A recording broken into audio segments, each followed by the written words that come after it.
episódio de hoje, vamos aprender a preparar um maravilhoso bolo de chocolate. Gente, um bolo com uma cobertura rosa sensacional. Eu vou começar fazendo o bolo. Essa é a primeira coisa que você deve fazer. Então, eu misturo todos os ingredientes líquidos, lembrando que todos os ingredientes com as quantidades certinhas estão aqui na descrição do vídeo, no YouTube. Então, você clica aqui em ver mais, você vai ler todos os ingredientes. Coloquei açúcar, o achocolatado, estou usando aqui um achocolatado orgânico, vegano, né, sem nada de origem animal. Você pode usar cacau também. Cuidado, se o seu achocolatado for um pouquinho menos concentrado em termos de cacau, você pode precisar usar mais para conseguir uma cor bonita, tá? Como o meu era muito concentrado, bem escuro, eu coloquei essa quantidade que está aqui na descrição. Vou sempre peneirar a farinha. Não coloco a farinha toda de uma vez para facilitar nessa primeira etapa que eu tenho que misturar vários ingredientes juntos. Então eu coloco uma parte da farinha, misturo bem e depois o resto. Desde antes de começar a fazer a massa, eu já deixei o forno ligado para pré-aquecer. Eu pré-aqueço na temperatura máxima e depois eu abaixo para um alto médio, né? Deixo ali no meio termo, de fogo alto para médio. A última coisa a ser posta na massa sempre é o fermento. Depois que a gente coloca o fermento, a gente mexe bem devagar, tá ok, gente? Para untar a forma, eu uso um pouquinho de óleo, vou ali com papel toalha, lambuzo a forma toda, nem sujei minha mão e coloco a farinha de trigo por toda a superfície da forma. Vou despejar aqui a massa e vou levar ao forno por aproximadamente 45 minutos. É muito importante que o bolo fique bem assado. Não abra o forno antes de meia hora, porque ele não vai estar bom. Agora na panela eu vou começar a fazer a nossa cobertura, que também vai ser parte do nosso recheio. Coloquei o leite condensado de soja, tô colocando creme de leite. Gente, o creme de leite reserva um pouquinho pro final. Se você não consegue achar os industrializados, eu vou deixar aqui na descrição também alguns links para você aprender a fazer em casa. É diferente, não é a mesma coisa, mas quebra um baita galho para quem mora em lugares que não tem essa opção no mercado. Na panela, agora eu vou misturar um suco de beterraba, que eu fiz da seguinte forma. Peguei a beterraba, bati com menos água do que o que eu usaria se fosse um suco para tomar, e também não coei. Eu vou misturar a beterraba, o suco da beterraba, até conseguir uma cor que eu acho bonita. E aí, atingir a cor, vou colocar um pouquinho de farinha de trigo para engrossar. Para essa quantidade que eu usei, eu precisei de 5 colheres de sopa para engrossar. 5 colheres de sopa de farinha de trigo. O segredo para não empelotar é mexer vigorosamente e rápido, tá? Se você não tem prática, você pode colocar a farinha diluída no suco de beterraba ali dentro. O bolo já tinha esfriado e a calda eu tinha acabado de fazer. Isso é importante, vocês vão entender exatamente por que é importante daqui a pouco. Mas essa é uma coisa chave para você conseguir fazer um bolo bem bonito e rosa. Depois que o bolo já tinha esfriado, eu parti ele ao meio com todo o cuidado do mundo. E aí dividi em duas partes. Se o bolo estiver muito quente, ele vai quebrar nessa hora aqui. Então deixa o bolo esfriar. Não faz a calda quando põe o bolo no forno. Espera tirar o bolo, espera ele esfriar um pouquinho. E aí sim faz a calda. Tô botando a calda quente no bolo. Geralmente isso não é feito na confeitaria. Por quê? Porque o bolo vai absorver toda a calda, enfim.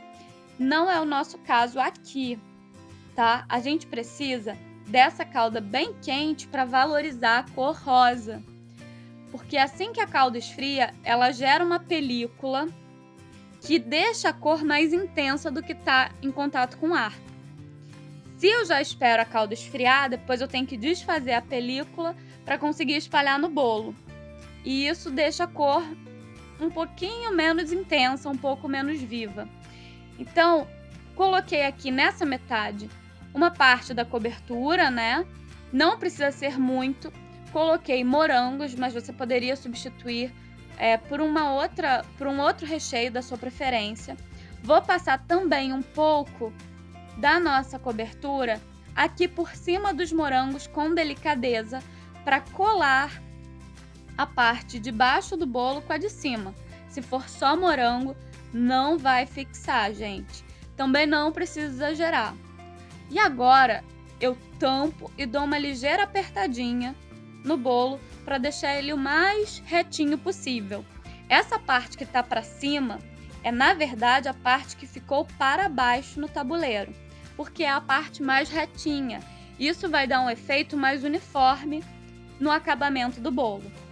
Agora, despejei uma grande quantidade de cobertura por cima do bolo e aí vem o segredo. A gente vai sempre espalhar de cima do topo do bolo para as laterais. Aqui em casa a gente não costuma fazer muita coisa de confeitaria, então a gente improvisa nos materiais. Eu tô aqui primeiro espalhando com uma colher e depois eu vou pegar uma faca que é um pouquinho mais larga. É uma faca que a gente usa para cortar pães e que serve como se fosse uma espátula. Vou deixar bastante cobertura no topo do bolo para conseguir deixar ele com muita cobertura no topo, mas também pegar parte dessa cobertura e levando para a lateral.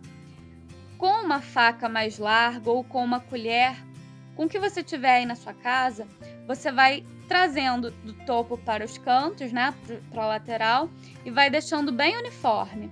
Estou usando aqui para esfregar no bolo a parte da faca que não tem serrinha, que aí ele não fica marcado.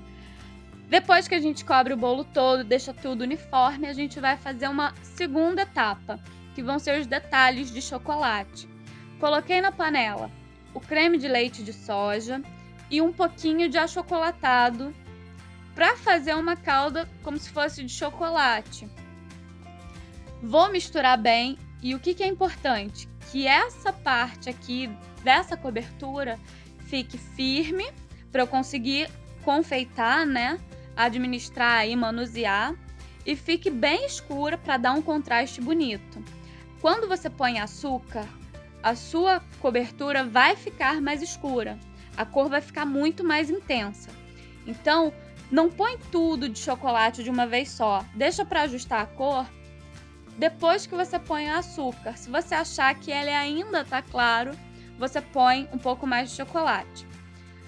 Açúcar a gosto, achocolatado também. Coloquei para engrossar uma colher de chá rasa de farinha de trigo e mexi vigorosamente. Ele precisa ficar numa consistência que eu consiga manusear num saco de confeitar, tá bom? Aqui, gente, como eu falei, é tudo bem improvisado e você consegue fazer na sua casa sem ter grandes materiais. Coloquei um saco plástico com um dos biquinhos que tem embaixo do saco plástico dentro de um copo. Coloquei o meu recheio de chocolate, a minha cobertura de chocolate aqui. E aí vou levantar esse saco, tirar todo o ar. Vejam bem como é fácil, gente. Extremamente fácil fazer um bico de confeiteiro simples em casa. Tem as duas pontinhas, eu estou usando só uma. Tirei o ar, vou dar um nó e pronto. O meu bico tá feito aí. Agora eu vou cortar um pedacinho desse bico. Eu quero linhas um pouco mais grossas do que as que eu costumo usar aqui em casa. Se você não tem experiência em fazer esse tipo de coisa, corta, gente, um pedaço muito pequenininho, porque é pequenininho mesmo, tá? Se o seu recheio não tiver consistente, volta ele para a panela, porque senão ele vai jorrar se ele tiver muito líquido e você não vai conseguir administrar. Aqui o meu estava bem consistente e eu consegui cortar um pedaço do plástico que permitiu que a minha lista ficasse grossinha.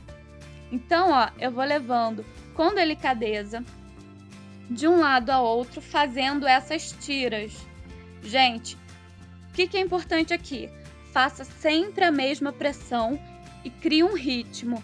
Se você mudar o ritmo ou fizer mais pressão em uma hora do que em outra, você vai fazer linhas desiguais. Eu vou mostrar em outro ângulo para vocês como é feito. Então aqui, ó, apertei e vou levando no mesmo ritmo, sem pressa, mantendo sempre a mesma pressão. Vou fazer isso até chegar lá no topo do bolo. No finalzinho, gente, se ficar alguma coisa falhada, você volta e coloca ali, faz uma emenda, né? O que você achar necessário retocar, tá? Vou tentar manter a mesma distância de uma lista para outra, para ficar uma coisa mais uniforme. Mas não tem problema se você errar. Esse é um bolo mais manual mesmo, acontece, não é uma máquina fazendo. Para finalizar, peguei um palito de dente e vou de baixo para cima fazer listas no bolo. Gente, é super fácil. Só que o segredinho, vamos deixar um espaço entre uma lista e outra. Por quê? A gente vai passar uma segunda lista agora, para dar o acabamento. Limpei o palito e agora eu vou voltar. Se antes eu fui de baixo para cima, agora entre cada uma dessas listas eu vou vir de cima para baixo. Não precisa fazer força no palito.